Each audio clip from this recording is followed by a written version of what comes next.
The day I returned to college and confessed my love to my wife. I used my mind-reading skills to hear her true thoughts. I was so angry that I tore up the love letter I had intended to send her. Throw it into the trash without hesitation.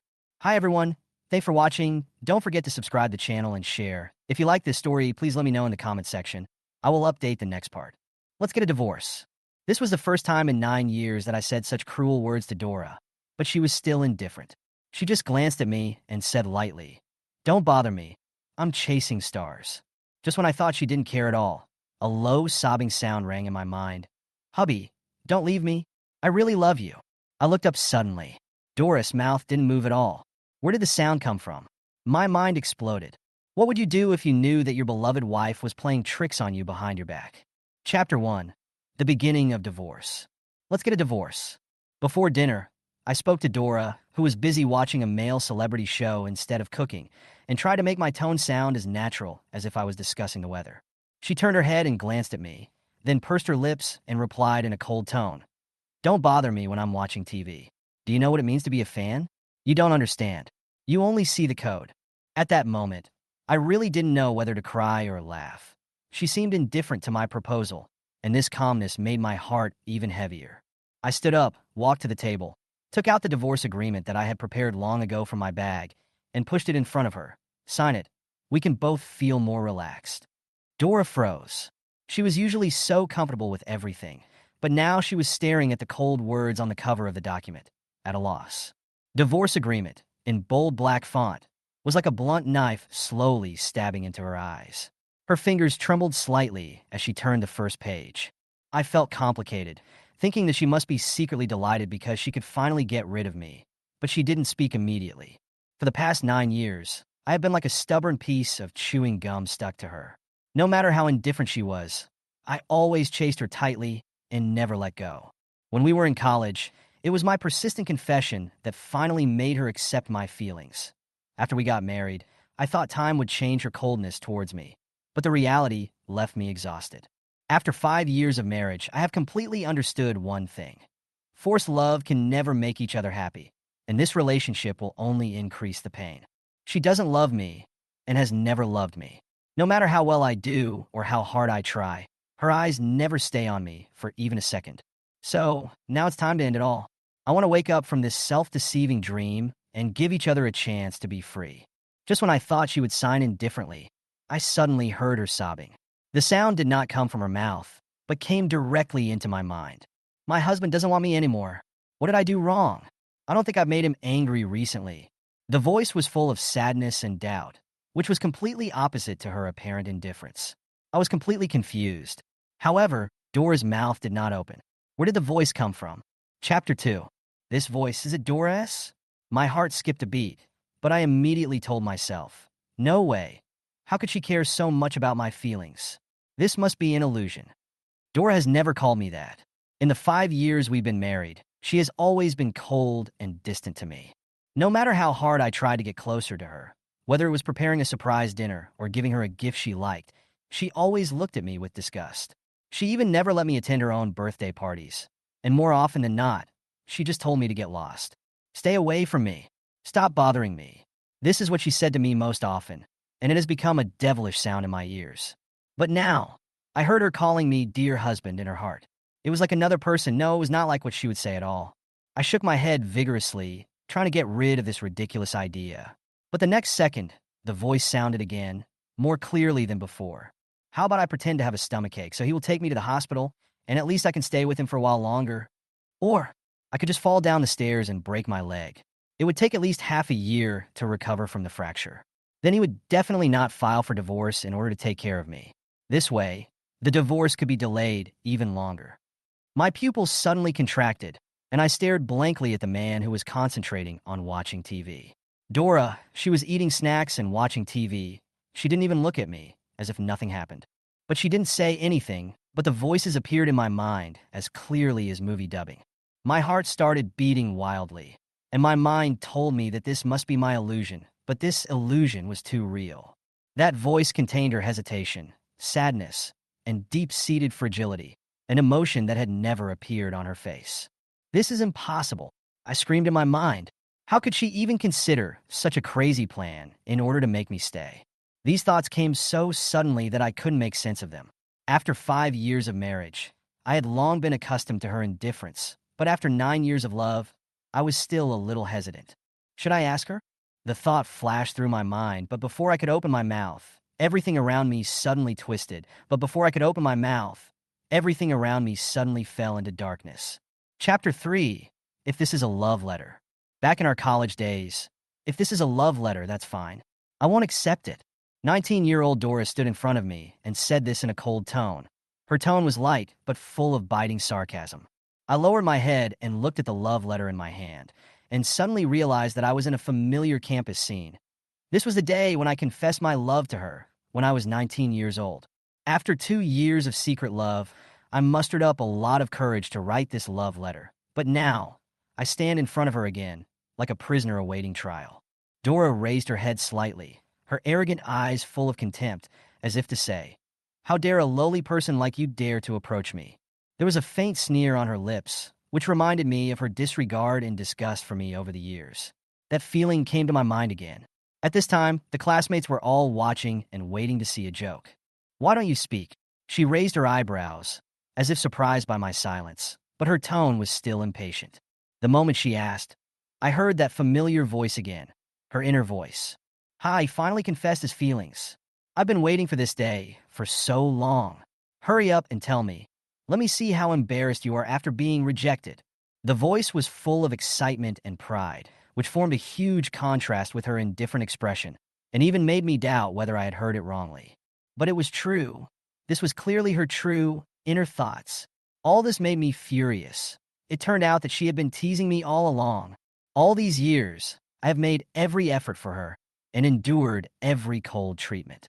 After so many years of marriage, she said she wanted to maintain her figure and didn't want to have children, and I agreed. But I didn't expect that these were all her games and she enjoyed them. Who I once thought was a gentle goddess, now instantly turned into a proud and cunning person in my eyes. I couldn't ignore the way she looked at me, the indifference mixed with condescending sarcasm, as if to say, "What a pathetic fool." Chapter 4. Realizing this, I clenched my teeth and clenched my fists tightly, and my joints made a crisp crackling sound. This faint sound made Dora's eyes flicker slightly. She seemed calm, but I could hear the fluctuations in her heart. Oh no, he seems a little angry. Did I go too far? Should we pretend to be casual and test the waters? Or should we delay for a while? But what if he gets really angry and never comes to see me again? Although he is not as handsome as Anthony, he is rich. If he doesn't pursue me anymore, what should I do? I watched her expression change. She pouted her lips as if she was hesitating about something, and a hint of nervousness flashed in her eyes. Finally, she made a decision, stretched out her hand, and said reluctantly, "Okay, I can accept your love letter, but this does not mean that I will accept your feelings. I need some time to observe." Oh my God, he actually confessed his feelings? And in front of so many people, he really has no self-awareness. How could the campus girl be interested in this kind of person?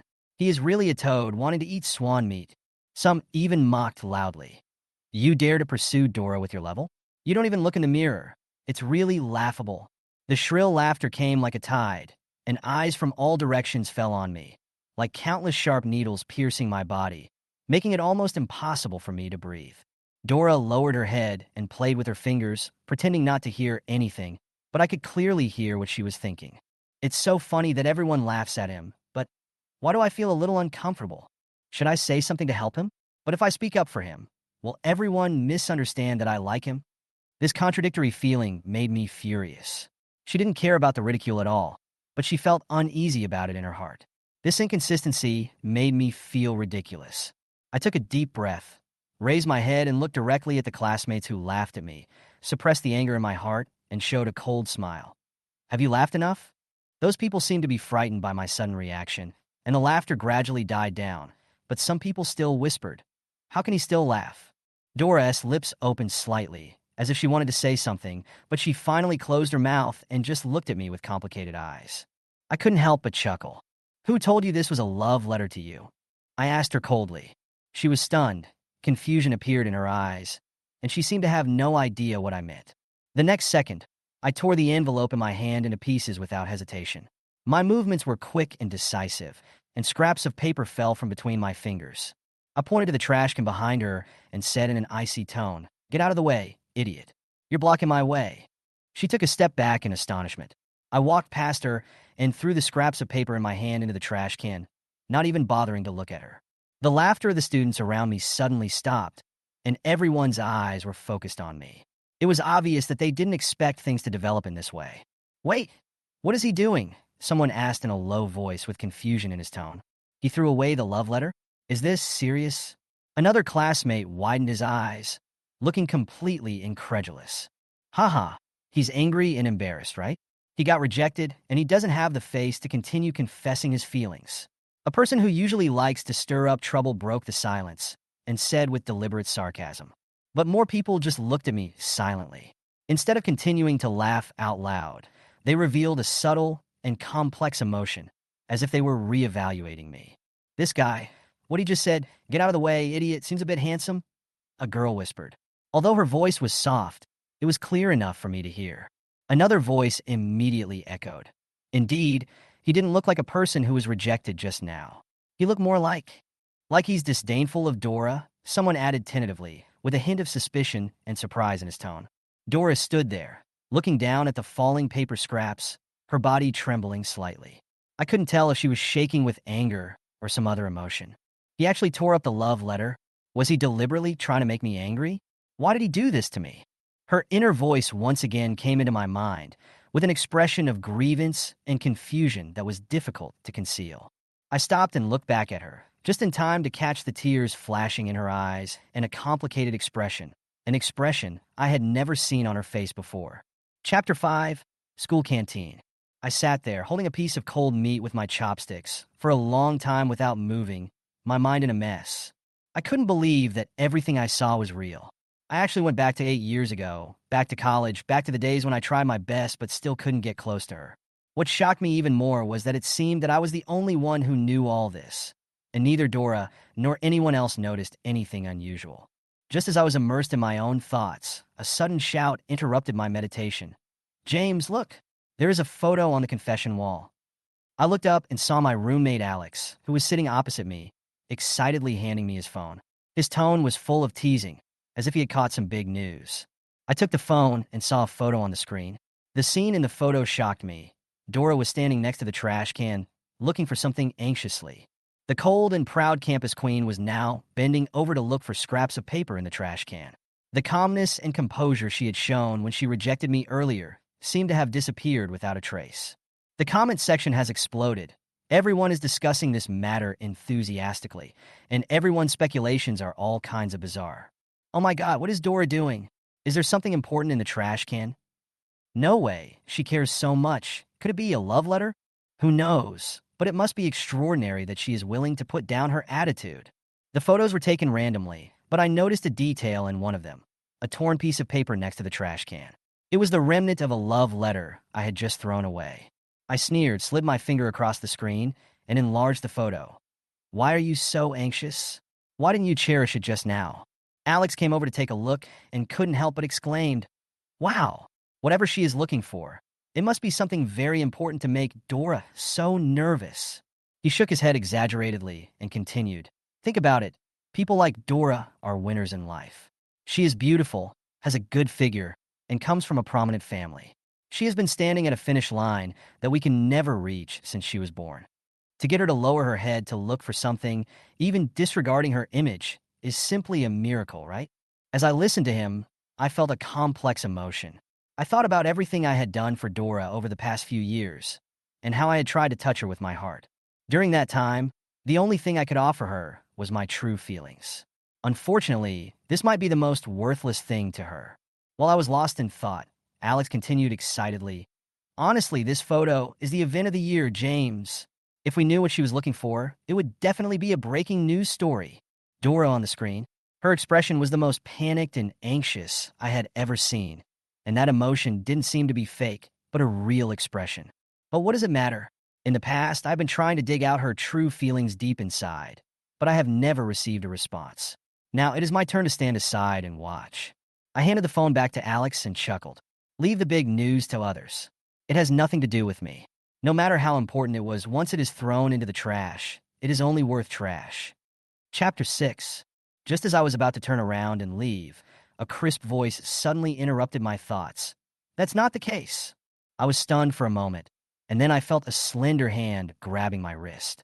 I raised my head and met a pair of almond-shaped eyes with a little anxiety. It's Dora. The moment her hand touched mine, it suddenly loosened as if she had been electrocuted. I heard her inner voice speaking in panic. No, I was just rummaging through the trash can. I can't touch him, but I wash my hands so many times. But what if he thinks I'm dirty? All this made me feel inexplicably irritated, and I asked in a cold tone, "Do you have anything else to say?" She was silent for a moment, pursed her lips, and seemed to be trying to adjust her emotions, but her eyes were already slightly red. "This isn't trash." Her voice was trembling, and she spoke quietly, but loud enough for me to hear clearly. I frowned and asked impatiently, "What did you say?" She was stunned for a moment, as if she didn't expect me to be so indifferent, but then she lowered her head to look at the love letter in her hand and said softly, "I just want to tell you, I care about this letter very much." "Care?" I sneered, staring at the crooked love letter in her hand, with a mocking tone. "You are telling me that you care now. But what were you doing before?" Her lips trembled slightly, as if I had hit a sore spot, but she stubbornly did not back down. Instead, she raised her head and looked at me, her eyes full of struggle. "I know you're angry, but—" She paused for a moment, her voice getting smaller and smaller. "But what I want to say is I actually—" "What do you mean?" I interrupted her mercilessly. My tone was cold. "Are you saying that you actually have some feelings for me? Or do you just want me to continue chasing you like a fool?" Dora's face turned pale instantly. The letter in her hand trembled, and tears began to well up in her eyes. "I didn't mean that." Her voice was choked with sobs as she tried to explain something. "Look, I put it back together," Dora whispered, with a hint of expectation in her eyes, as if waiting for my response. I stared at the letter in her hand and frowned. I had torn the letter into so many pieces, but she had patiently put them back together and fixed them with tape. This is definitely not an easy thing to do. However, I showed no emotion at all and simply responded coldly. "It's just a letter I wrote to my dog. Why do you care so much about it?"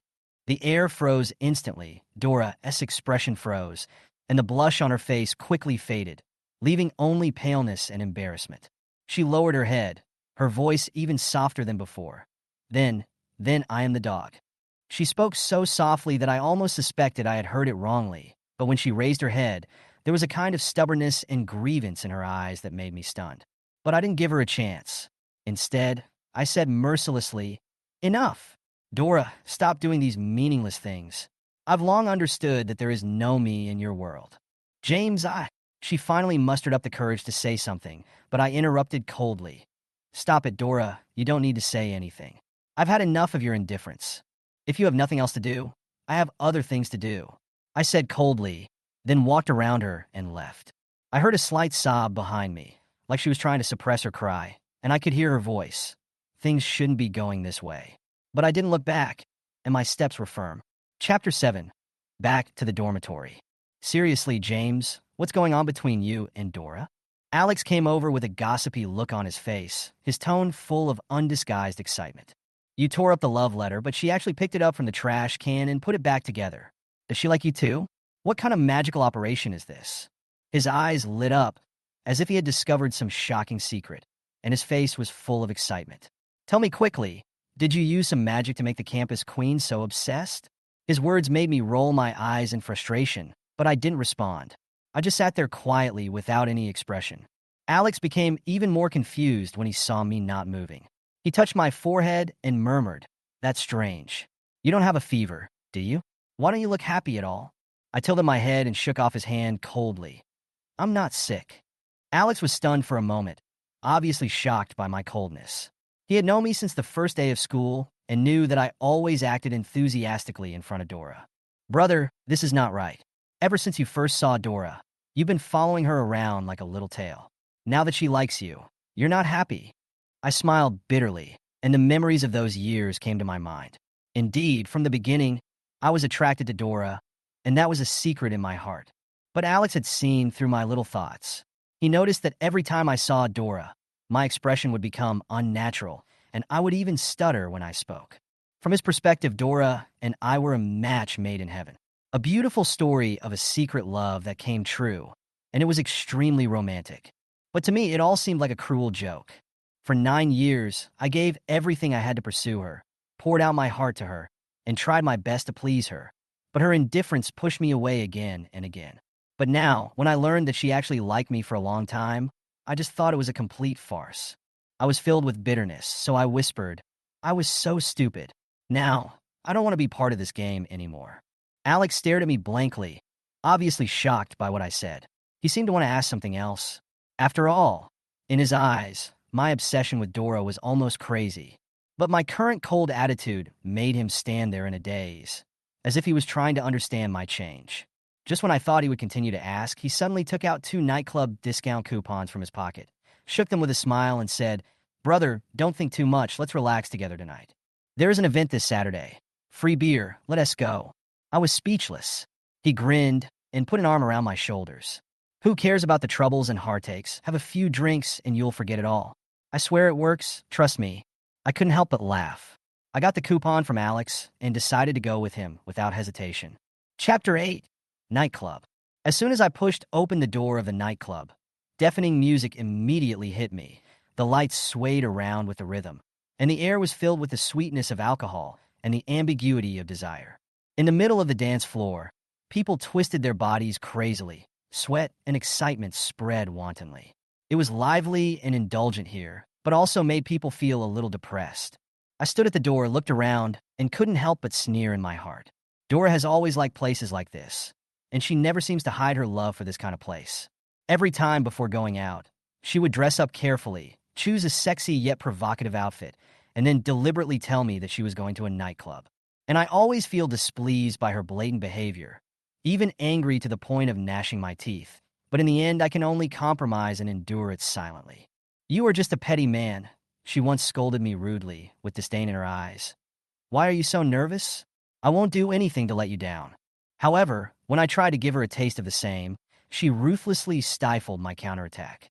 That time I made an appointment with a few friends and planned to go to the club to relax, but halfway there, she angrily blocked my way. You dare to go? She glared at me, her tone cold. James, if you dare to step into the club, I will divorce you. I was stunned, speechless by her double standards. At that moment, I realized that our marriage had never been equal. Recalling this, the anger in my chest rose again. I drank the wine in the glass in one gulp and slammed the glass down on the table, causing the wine on the table to sway slightly. Suddenly, a sweet voice came from the side, with a hint of teasing and comfort. Hey, handsome guy, did you just break up? I turned around and found a girl leaning against the bar, looking at me with her head slightly tilted. Her lips shone like jelly. Her smile was frivolous and sweet, and her eyes were like an invisible hook that instantly caught my attention. Don't think about those trashy girls. She held her chin in her hand, her voice soft and hoarse. A handsome guy like you deserves better. I was a little stunned by her confidence and sweetness, but Alex, who was sitting next to me, did not hide his excitement. He elbowed me a few times and whispered, Brother, this is good. Much better than that cold Dora. Give up that twisted tree. There's a whole forest in front of us. After he said that, he nodded vigorously and grinned meaningfully. I was about to respond when I inadvertently caught a glimpse of a familiar figure in the distance. It's Dora. She was wearing a tight black dress and walked towards me with an expressionless face. Even in the noisy lights and music, her cold eyes still carried an intimidating force that could not be ignored. My heart skipped a beat, and the intoxication from the alcohol instantly dissipated. I could even feel the air around me getting a little colder. Dora walked straight towards me, with suppressed anger and some emotion I couldn't understand in her eyes. I froze in place. My fingers unconsciously tightened around the wine glass, and my eyes subconsciously avoided hers. Chapter 9. Dora stopped in front of me, and the atmosphere around me suddenly turned cold, as if a layer of invisible frost had condensed in the air. She stared at me with a cold gaze that was oppressive and pierced my heart like a sharp knife. The girl next to me obviously felt this aura and fled the scene quickly in fear. I subconsciously wanted to make a joke, saying that she forgot to drink, but before I could say it, Dora said coldly, like what you just saw. This time, she actually smiled at me, but that smile made me feel inexplicably uneasy. The more I looked at that smile, the more I felt that it was not friendly, but full of danger. Still looking? Haven't you seen enough? She bit her lip and grasped the hem of her skirt tightly with both hands. Her tone was mixed with suppressed anger. Do you still need me to help you get her back? I opened my mouth, but found myself speechless. This scene was completely beyond my imagination. Don't bother. I scratched my head awkwardly. It was the first time I saw her so angry, and I was a little overwhelmed. Just as the atmosphere became more tense, Alex next to him suddenly began to groan loudly. Oh my God, I seem to be drunk. He dramatically slumped over the table, collapsing in an extremely exaggerated gesture, trying to act like a hapless man overcome by alcohol. I was stunned and had no idea what to say. Dora glanced at Alex with a complicated look and said coldly, Don't worry, I've contacted your sister to pick you up. She's already outside. Alex heard this. He jumped up from the table, and his whole body jumped up like a spring. His expression switched from drunk to sober at such a fast speed that I wondered if it was just my illusion. I understand. Thank you, brother-in-law. No. Thank you, Dora. See you later. He waved his hand and slipped out quickly, his movements as clean and neat as a deserter. I watched his disappearing back in silence, my mind in a mess, and I thought that I might really be crazy. However, before I could recover from this series of absurdities, Dora suddenly reached out and grabbed my earlobe, pulling it hard. Come on, follow me. It hurts. What are you doing? Let go. I couldn't help but scream and tried to break free, but she was unexpectedly strong and I couldn't break free at all. She grabbed my ears and dragged me out of the nightclub like a chicken. I tried to resist. What do you think you are doing? However, she suddenly stopped, turned around, grabbed my collar hard, and bit my lips without warning. I froze. My mind went blank, and I had no idea how to react. There was a faint scent of perfume coming from her lips. In this ambiguous moment, it permeated between my nose and lips, making me feel even more confused. Dora let go of me. Her eyes complicated and a little proud. She said coldly, Don't move. I stood there, completely confused by this sudden action, and could even feel the force of her bite in my mouth. At this moment, I looked at her and felt that she was like a mystery. Chapter 10. Dora grabbed my wrist and walked through the crowd at a fast pace.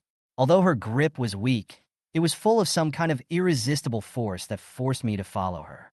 Under the lights of the crowd, I looked at her small back, and suddenly a strange sense of familiarity surged in my heart. It felt like she was 8 years ago, and she is now overlapping, the cold and distant Dora, the one who turned away from me without hesitation. We walked through the bar lobby until we reached the entrance, and she shoved me into the passenger seat, swiftly and with an unmistakable force. The lights in the car were dim, and she stood in front of the car door. Her small figure actually gave off a sense of oppression. Her almond-shaped eyes stared at me angrily, as if accusing me of some crime. The next second, she suddenly came closer to me, so close that I subconsciously shrank back, my back pressed against the seat, my heart instantly rising to my throat. Seeing me retreat, her expression became even more annoyed, and a hint of irritated fire burned in her eyes. James! She uttered my name through gritted teeth, her tone cold and questioning. You really have learned a lot of new tricks, haven't you? She glanced at the empty wine glass in the car and said sarcastically, You once swore to me that you would never drink or smoke. And now, after a few drinks, you've learned how to flirt with other girls. Do you think you're awesome? Her tone stabbed into my ears like a knife, making me feel indescribably embarrassed, but more angry. I stared at her and suddenly remembered something, and a storm of emotions surged in my heart. Could this Dora, who was questioning me angrily, be the same Dora 8 years later? I suppressed my shock and asked coldly, Dora, who do you think you are? What I drink and who I talk to have nothing to do with you. Her face flushed red instantly, and her emotions seemed to be completely out of control. Her voice rose an octave. You can't talk to others. You just can't. I won't allow it. I was stunned by her reaction and was speechless for a moment. This was a version of her I had never seen before, full of possessiveness and irrational anger. I didn't want to argue anymore, so I reached for the car door and prepared to leave. But at this moment, Dora suddenly stepped on the accelerator and the car rushed out. Dora, are you crazy? I screamed and reached for the steering wheel, but she held it tightly and didn't give me any chance. The car was going very fast, and I had no way of jumping out to escape. I was forced to sit in the car and watch her drive off in an unknown direction. Since there was no way to escape, I simply calmed down, crossed my arms, and waited to see what she was going to do. Dora drove all the way and finally stopped in front of a familiar apartment. My heart was shocked. This was the house we rented after we first got together. She didn't give me any explanation, just took my hand and pushed the door open. The lights in the room were not on yet, but I could feel that nothing had changed here, as if time had stopped in our first days. Just when I was stunned, she suddenly threw herself into my arms and hugged me tightly.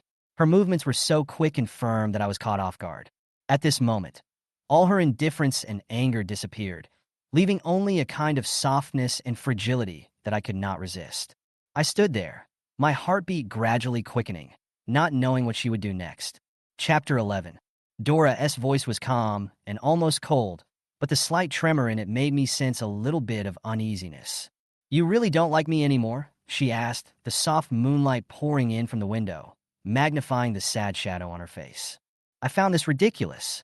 She had been the one who had been cold to me and pushed me away, but now she was acting hurt, as if I was the one who had made the mistake. Taking a deep breath, I smiled coldly. "Yes, I stopped liking you a long time ago." I thought this would make her angry or calm down and leave, but she grabbed my wrist tightly and her eyes became more determined. "Who do you like? The girl just now?" "That's right." I lowered my head, looked her straight in the eyes, and answered without hesitation. "Not only her, I like anyone with a good figure and who knows how to cherish it."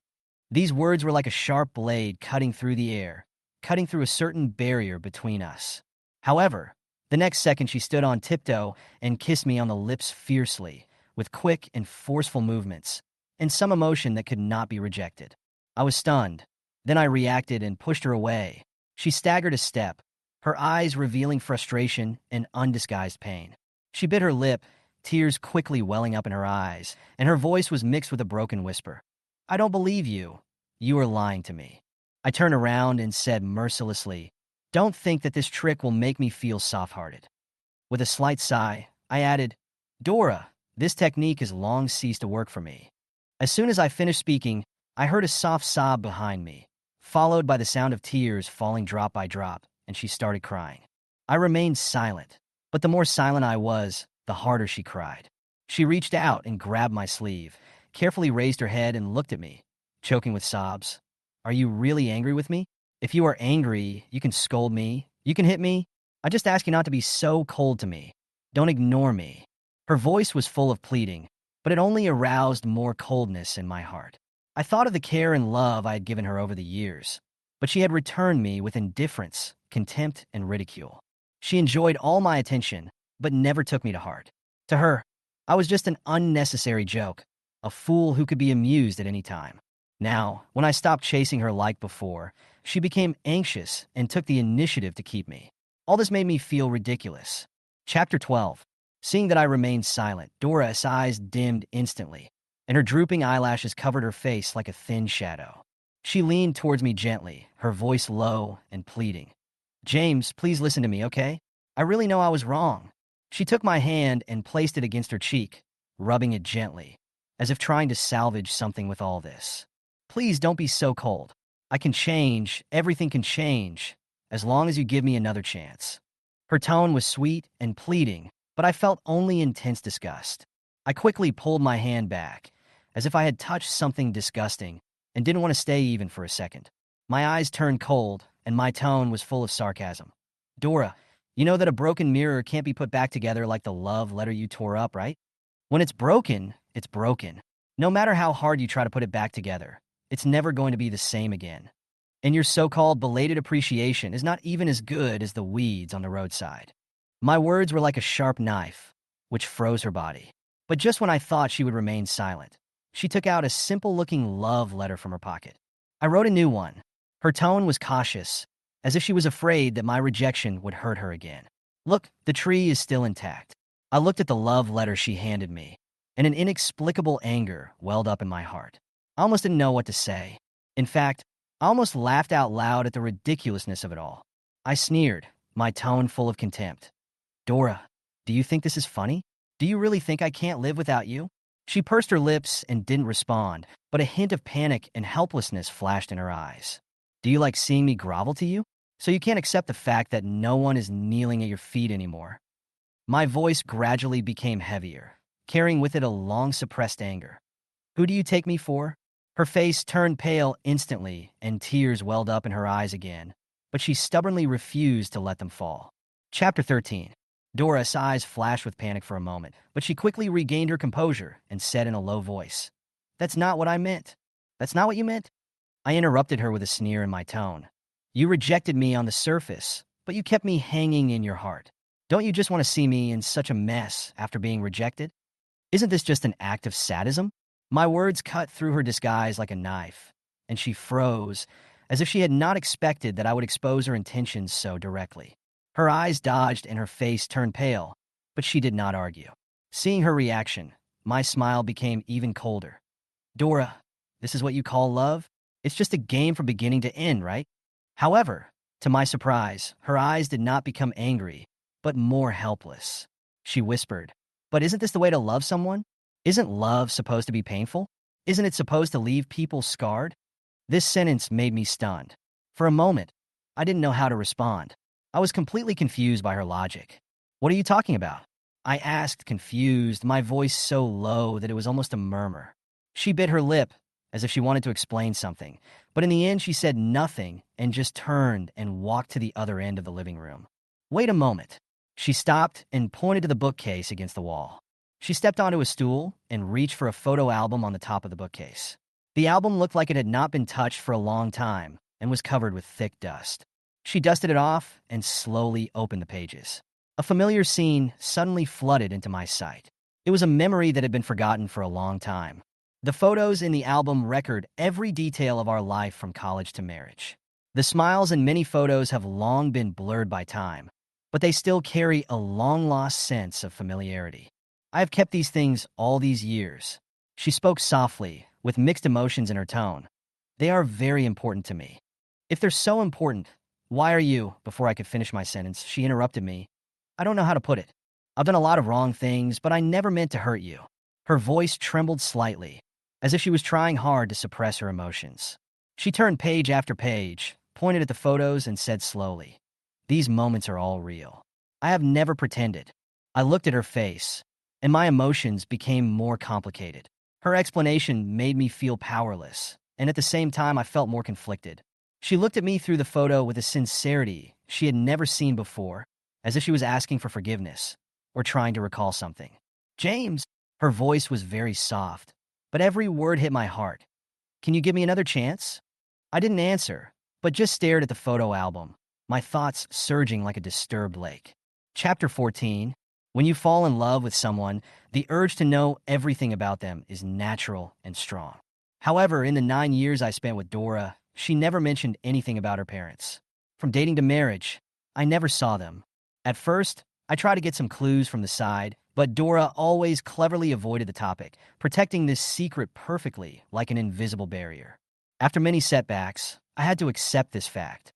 Those failed attempts were like a silent warning, suggesting that I'd better not go any further. So, I chose to give up, telling myself that maybe everyone has some hard-to-touch corners in their hearts. But this comfort did not eliminate the doubts in my heart. This mystery that has been buried for many years is like an unsolved equation, causing dull pain, until today, when it seems that everything is finally coming to light. Chapter 15. This is my mother. She pointed to a slightly faded photo, her voice low but full of complex emotions. The woman in the photo is standing under the shade of trees in the park, holding young Dora in her arms, who may be no more than 2 or 3 years old.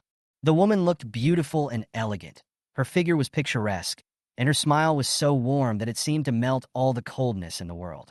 Her eyes are bright and moving, like the brightest stars in the night sky, as if full of expectations for life. However, as we looked through more photos, her smile began to fade, replaced by an unconcealable fatigue. Those eyes that were once full of brilliance slowly became dim, like a lamp that had been extinguished. "This is my dad." Dora suddenly stopped and pointed to a particular photo, but there was nothing there. I frowned. There were obvious cut marks on the photo, as if someone had deliberately removed him from the picture. If I had to guess, it should be a family photo. Dora's voice sounded calm, but with a hint of bitterness that was hard to detect. I noticed that in addition to this one, many photos also showed similar marks.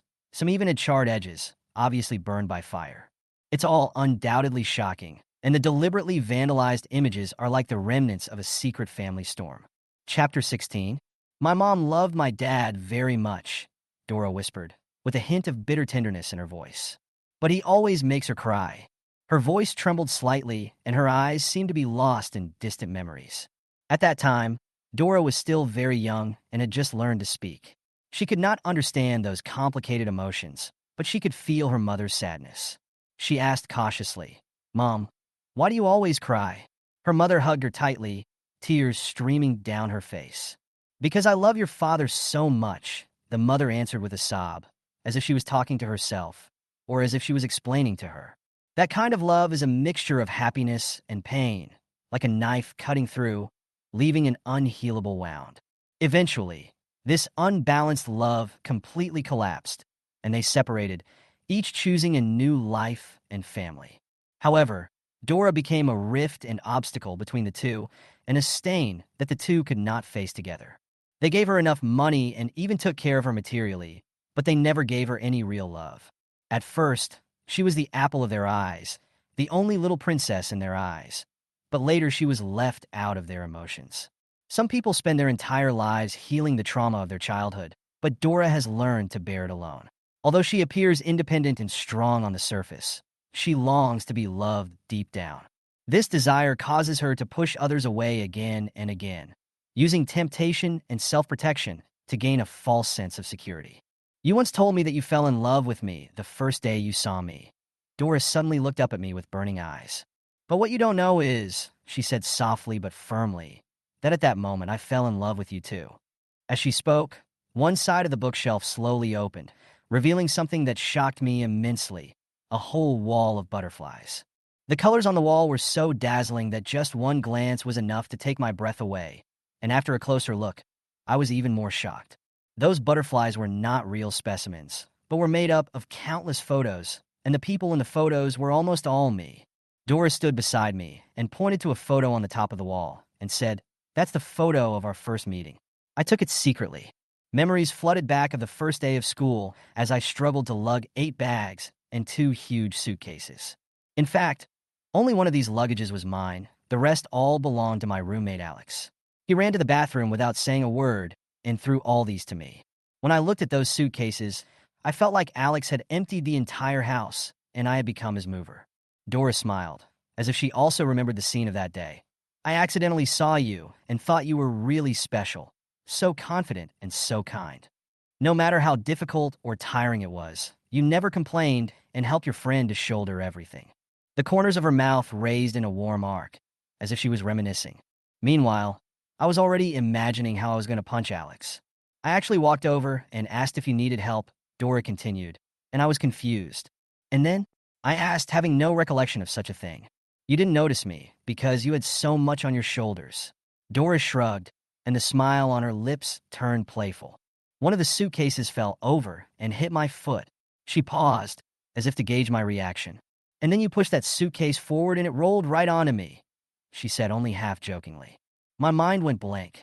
After Dora mentioned this, I vaguely remembered that I had experienced something similar. I thought the suitcase was stuck on a rock, so I pushed it as I wanted, but I ended up hitting her. "I'm sorry, I really didn't notice it at the time." I hurriedly explained, feeling extremely embarrassed. "It's okay." Dora smiled softly, with a hint of teasing in her eyes. "Although it hurt at the time, it also made me remember you." Chapter 17, she continued, "In this one," Dora pointed to another photo on the wall with a naughty smile on her face. In the photo, I was standing alone in front of an ice cream stand, holding 3 big ice creams in my hands, and I seemed very proud. She smiled and said, "At first, I thought you bought it for a friend, so I followed you to see how kind you were." "You surprised me," she continued, with a hint of envy in her eyes. "You ate them all by yourself." I was speechless for a moment and didn't even know how to respond. I could only smile stiffly. Replaying the scene in my mind, it was really embarrassing. She looked at me covering my forehead and couldn't help but whispered, "You have a really big appetite. To be honest, you really can eat a lot." Ah, I tried hard to say something, but all the words were stuck in my throat and turned into a sigh that was difficult to conceal. Dora didn't seem to be going to stop. She pointed to another photo and continued, "In this one, it's so classic." "Okay, stop." I interrupted her hastily, raising my hands in surrender. That's enough. That's enough. If it gets any longer, I might really find a hole to crawl into and never come out," I said, covering my face with my hands, and I felt like my ears were burning. But Dora didn't seem to let me go. She shrugged her shoulders with an innocent expression as if to say, "I'm just telling the truth." "Besides," she said, her tone suddenly changing and her voice becoming softer, "I'm the first person to confess my feelings to you." Her words suddenly exploded in my mind like a thunder, and my brain froze instantly. Confess? My eyes suddenly became a little flustered. Chapter 17. When did that happen? I asked. My mind raced, trying to find some clues, but came up blank. Dora couldn't help but smile at my confused expression, pulling her phone out of her pocket and opening her social media page. She swiped the screen, found a photo, clicked it, and handed it to me. It was a photo she had posted, and the date was exactly the day before I wrote her a love letter. The title of the photo was Under the Same Sky. I looked at this sentence, frowned, and asked in confusion, "What does this mean?" Her expression suddenly became serious, as if she was about to tell a story that had been brewing in her mind for a long time. "I took that photo from the research building when you were off class. If you had looked up," she continued, a hint of anticipation in her eyes, "you would have seen the same sky I did." What this sentence means is that even though we are separated by distance, we are still under the same sky. Isn't this a very romantic confession? Dora looked at me expectantly, her eyes as bright as the stars in the night sky, like a child longing to be praised. I was stunned and completely speechless. Wait, such a complicated metaphor? How could I decipher such a profound meaning without a microscope? She didn't seem to think this was outrageous and still maintained her innocent and confident attitude, saying, "And you like my post?" "What?" I was stunned for a moment, feeling the corners of my mouth twitching. I tried to recall, but I couldn't remember that I had liked it at all. "At that time, I thought you understood what I meant, so you clicked the like button," Dora said lightly, as if everything was a matter of course. My mind was in a state of confusion. Oh my God, when did I become an interpreter of such highly metaphorical expressions of emotion? Seeing my extremely confused look, she smiled with a hint of sly pride. "And I'm not as cold to you as you think." Dora took a deep breath, swallowed the emotion that seemed to be stuck in her throat, and patiently continued to explain to me. "I was just afraid at the time that you would think I was too proactive or too obvious, so I can only let you know in this way." Her voice lowered, with a hint of cautious trepidation, "But you didn't respond, so I thought maybe you didn't care." The moment she lowered her head, the fragility hidden in her eyes made me feel heartbroken, and I realized how many details I had missed. "Actually," I started, my voice a little hoarse, but under her gaze, I didn't know how to continue, so I could only sigh silently.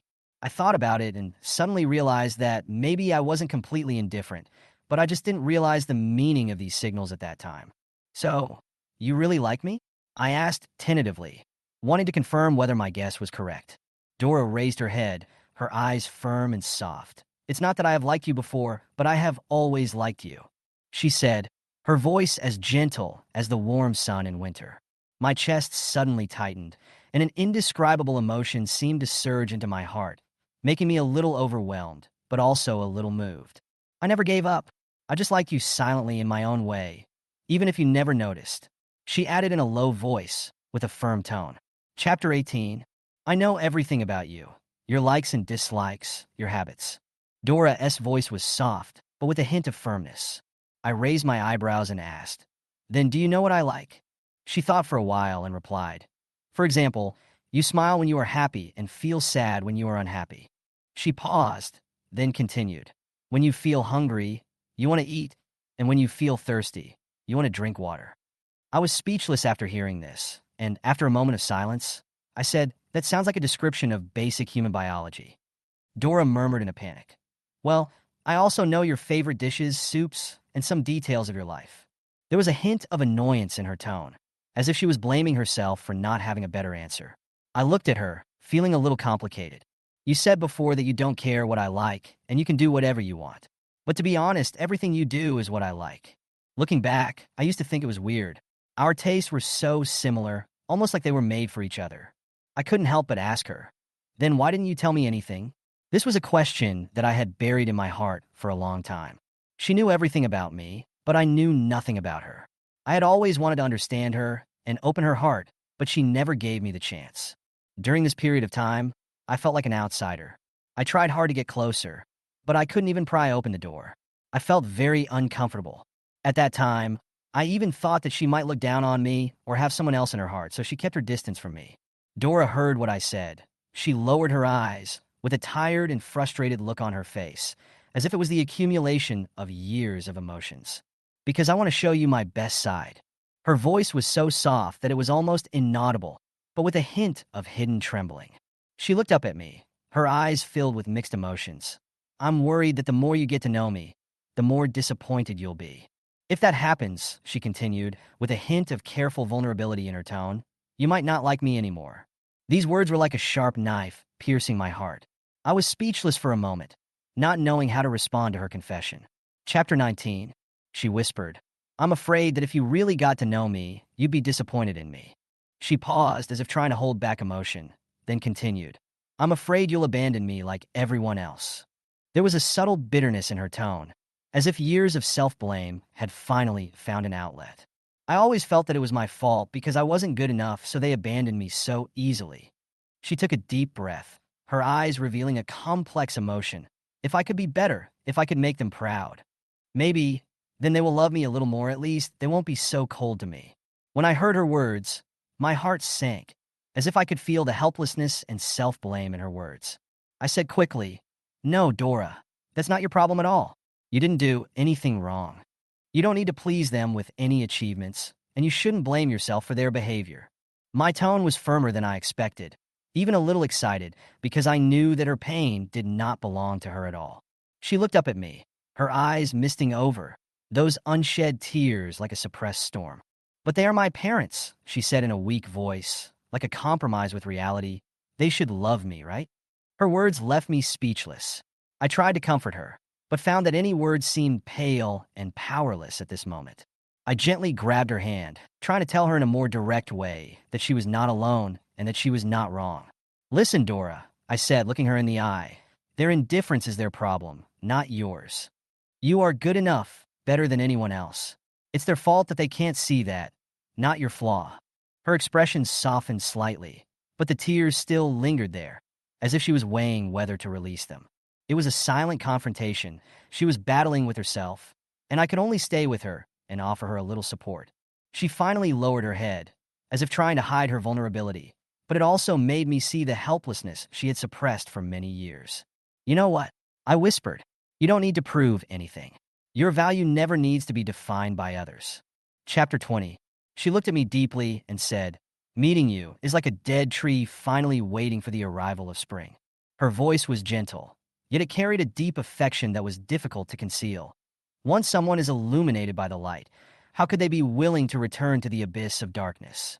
My heart trembled. I raised my hands, gently held her face, stared into her eyes, and said word by word, When you really love someone, you love everything about them. You will love their brightness and accept their fragility. Love is not just about the beauty on the surface, but about being able to endure everything. I paused for a moment and added, If it's just because of something superficial, it's not real love, it's just a fleeting passion. Dora lowered her head and smiled faintly, with a hint of self-mockery in the curve of her mouth. It's a pity that I understand all this, it's too late. She looked up, a look of sadness in her eyes. I'm a slow learner, and I've let you down for so long. Her voice trembled slightly, but with a relieved honesty. It wasn't until later that I realized that when you love someone, you feel their pain. You don't want them to have any negativity, because their happiness and sadness will directly affect you. She raised her hand and gently ran her fingertips over the lines on the butterfly wall. Those lines were woven by her own hands bit by bit. These lines are intricately intertwined, just like her inner world. They are both a protection and a restraint, as if to trap the butterfly inside forever. If possible, I really hope you can stay here forever with me. Her voice was low, as if she was talking to herself. However, her eyes dimmed. But if being near me means you'll be sad, I'd rather cut those threads myself and let you go. Her words made me feel sad, but I also knew that she was not just talking about the butterfly wall, but also about her heart. It seemed like she wanted to trap me and keep me, but in fact, she was trapping herself. That butterfly wall now looks more like the embodiment of her deep feelings for us. Love, but also imprisonment. I was silent for a moment, my mind going over the divorce papers I had handed her the night before. At that moment, her expression didn't fluctuate much, as if she had expected all this, but it still made me feel a little pain. She looked up at me, her voice still calm. I know this is your last effort for us. You want me to see clearly that continuing like this will only hurt both of us, she said with a wry smile. I didn't answer because she did hit the nail on the head. I just wanted her to understand that being stuck in the past would only make both of us more miserable. She looked down at the document, her fingertips lightly touching the cold paper, as if she was touching our past through it. You know what? She said softly, with a tone of relief and sadness in her voice. In fact, the failure of this marriage was doomed from the beginning. Chapter 16, she whispered, I once made a wish on a shooting star. There was a hint of sadness in her voice, as if this wish had never really come true, but always remained in her heart. I realized that all these years, you didn't seem happy, and I didn't even notice your love for me. Her eyes dropped, as if recalling the overlooked details, each of which made her feel heartbroken. I know it's my fault. Her voice trembled slightly, as if she was blaming herself or atonement. So I made a wish on that star, hoping to go back in time and give you another chance to choose. She paused, smiled bitterly, and continued, even if it means that I will lose you completely. Her words were like a light breeze, yet they carried an immense weight that struck me straight to my heart and took my breath away. She called out softly, James. Her voice was soft and affectionate, carrying all her fragility and courage. She raised her head and looked at me deeply, her eyes filled with complex emotions, including love, guilt, and expectation. I've told you everything about me. There was a hint of nervousness in her tone. So, she took a deep breath, as if she was mustering up the courage to ask the question hidden in her heart. Do you still like me? Do you like this imperfect me? Chapter 20. My thoughts were like a turbulent stream, churning in all directions. I did like her, there was no doubt about that. After all, feelings cannot be cut off easily, especially those deep feelings that have accumulated over the years. But everything we experienced, the good and the bad, was real, and that makes me feel so conflicted. I took a deep breath and tried to clear my mind, but still couldn't find a clear direction. I'm sorry, I whispered, my voice tinged with uneasiness. At least not right now. I can't give you the answer you want. My answer obviously surprised her. She was stunned for a moment, then smiled gently, but there was no blame in her eyes. It's okay, she said softly, her tone as gentle as the spring breeze. Take your time. Time will tell us the answer. This sentence made me feel a little relieved, and it also made me realize that she was more considerate of others than before. At least now, everything is out in the open, and our understanding of each other is more real and profound than before. She stopped treading on thin eggshells and began to face our relationship openly. Dora finally learned to express herself. She no longer suppressed her emotions and needs, but faced her inner self. She began to share her world with me, those experiences and feelings that she had never mentioned before, like a newly opened window. She talked about every moment she spent with me, her tone full of beauty and warmth of memories. But at the same time, I also found that she seemed more spoiled than before, or more relaxed about herself. Sometimes you really become more and more willful, I said jokingly, feeling helpless and relieved in my heart. She just blinked and smiled like a triumphant child. Isn't this because someone is willing to spoil me? Her answer left me speechless for a moment, but I couldn't help but laugh. I found her cuteness and cunningness almost irresistible. Chapter 21. One time on the court, she accidentally tripped and fell so violently that everyone around her gasped. However, the moment she got up, she patted her legs and told her friends, It's okay. It doesn't hurt at all. But when she saw me coming, the scene changed instantly, and her expression immediately switched to one of aggrieved mode. She pouted and said in a delicate tone, It hurts, handsome. Can you help me up? This scene was so dramatic that I was stunned on the spot. I felt like my brain short-circuited, and I had no idea what to say. The friends around were also stunned for a moment, and then burst into suppressed laughter, as if they had witnessed a wonderful performance. I looked down at her. Her face was full of innocence and expectation, as if I was her only savior. In desperation, I reached out and pulled her up. She didn't forget to add, It hurts, can you carry me back? I took a deep breath and finally resisted the urge to roll my eyes, thinking that I might have been tricked. But looking at her expectant expression, I couldn't really refuse. So I could only resign myself to my fate and said, "Okay, you win." Chapter 22. She never liked sweets before, but now she always buys 2 cups of milk tea when we go out. One for each person, and it seems so natural. This reminds me of when Dora and I first became a couple, especially our first date. I was so happy at that time that I ran to buy 2 cups of taro pearl milk tea, which is a new flavor that was recently launched and is sweet and tempting. I even waited in line for half an hour. I was so excited that I wanted to give her this sweet surprise. When I handed the milk tea to Dora, she took it but just frowned and took a small sip. "Next time if you buy this," she said coldly, "you can drink it yourself." I was completely stunned at the time. My heart was filled with confusion, and I even wondered whether she hated milk tea or me. I smiled awkwardly and attributed her reaction to the fact that she might be on a diet and didn't want to eat too many sweets in order to stay in shape. But this time, she finally revealed the answer.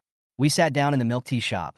She drank the milk tea and said slowly, "Actually, it's because it's too sweet for me."